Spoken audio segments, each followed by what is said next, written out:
بخاری صاحب، امریکہ نے اقوام متحدہ کے سلامتی کونسل میں انٹرنیشنل اسٹیبلائزنگ فورس کے جو ہے اس کے قیام کے لیے ایک قرارداد پیش کر دی ہے، اور یہ فورس جو ہے وہ بورڈ آف پیس کے تحت بننی ہے، جس کی صدارت خود ڈونلڈ ٹرمپ کرنے والے ہیں۔ بخاری صاحب، اس کے ساتھ یہ خبر بھی سامنے آ رہی ہے کہ ایک نیا فوجی اڈہ غزہ کے قریب بنانے کی پلاننگ ہو رہی ہے، تو کیا ڈونلڈ ٹرمپ اب خود غزہ کنٹرول کرنے کا منصوبہ بنا رہے ہیں؟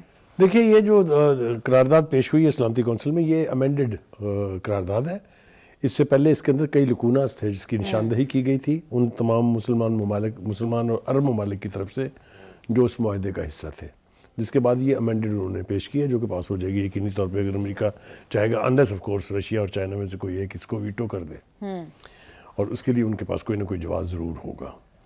یہ پیس فورس بننے کے بارے میں جس کی قیادت اب خود ڈونلڈ ٹرمپ سمجھتے ہیں کہ میں کروں گا، کیونکہ پہلے خیال یہ تھا کہ یہ ذمہ داری جاری ہے ٹونی بلیئر کو، جو برطانیہ کے سابقہ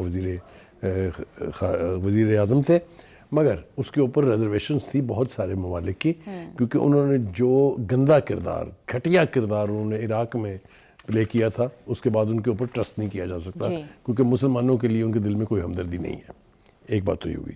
دوسری بات یہ کہ ایک دستاویز جو ہے وہ سامنے آئی ہے جو امریکی اہلکاروں نے بنا کے اپنے پریزیڈنٹ کی توجہ کے لیے بھیجی ہے، جس میں کہا گیا کہ غزہ معاہدے کے ٹوٹنے کا حوالہ دیتے ہوئے کہا گیا کہ یہ بہت بڑی پاسبلٹی ہے کہ یہ معاہدہ ٹوٹ جائے۔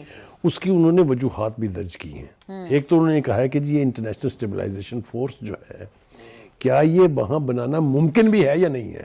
بہت بڑا سوالیہ نشان ہے، اور یہ کوئی مسلمان ملک نہیں کہہ رہا، یہ فلسطینین نہیں کہہ رہے، یہ امریکہ کے اپنے اہلکار کہہ رہے ہیں۔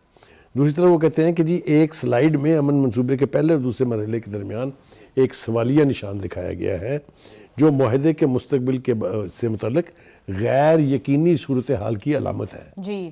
یعنی جب ان کے اپنے اہلکار جو دستاویزات سامنے آئی ہیں یہ کہہ رہے ہوں کہ یہ جو آپ کا منصوبہ ہے، یہ جو پیس کے لیے آپ نے بنایا ہے، اس کے ڈویبل ہونے کے بارے میں بڑی ریزرویشنز ہیں۔ ایک تو صورتحال یہ ہے۔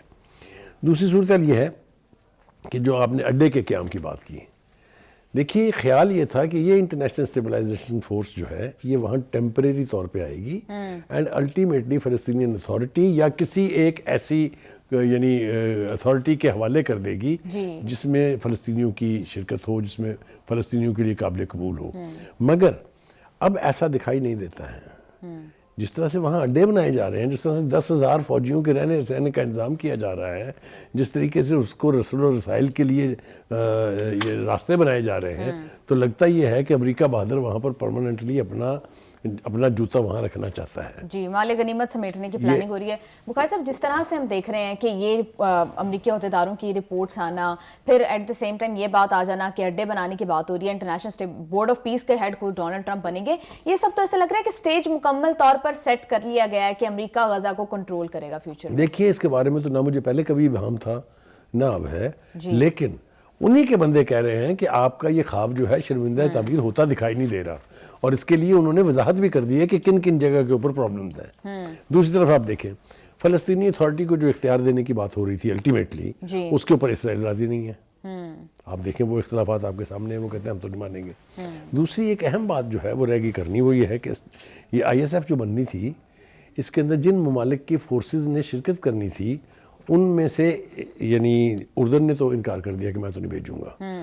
ترکی کو آپ نے اسرائیل کے پریشر میں آ کے کہہ دیا کہ نہیں جناب، تھینک یو ویری مچ۔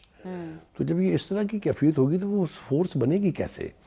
یہ نہیں ہو سکتا کہ اینٹی پیلسٹینین ممالک یا جو حلیف ہیں نیتن یاہو کے، وہ آ کے وہاں پر قبضہ کر لیں۔ That will be just giving the position to Israel.